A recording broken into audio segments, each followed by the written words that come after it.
হৃদয় বিকাশে শারদ আকাশে তুমি অনন্যা হে সৃষ্টি প্রকাশে।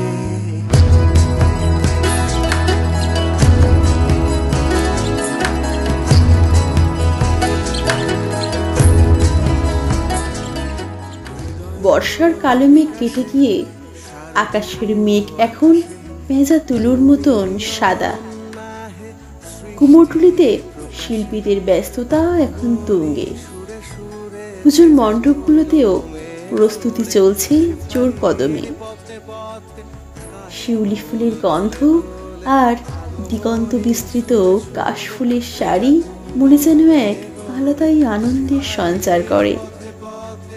1 বছর পর আবার মা আসছেন। চারিদিকে সাজো সাজো রব।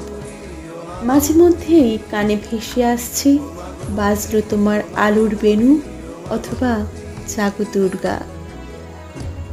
আর কয়েকদিন পরেই মণ্ডপে মণ্ডপে সেজে উঠবেন উমা।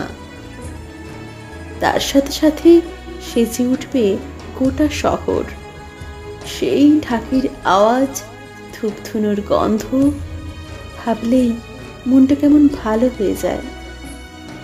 বয়সের সাথে সাথে অনেক কিছু পাল্টে গেলেও পুজোর এই অনুভূতিটা একই রকম থাকে। হয়তো প্রকাশ করার ধরনটা একটু পাল্টেছে, তবে ভালো লাগাটা একই আছে।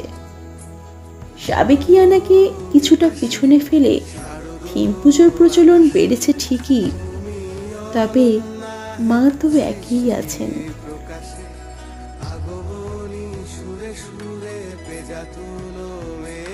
সবার পুজো খুব ভালো কাটুক।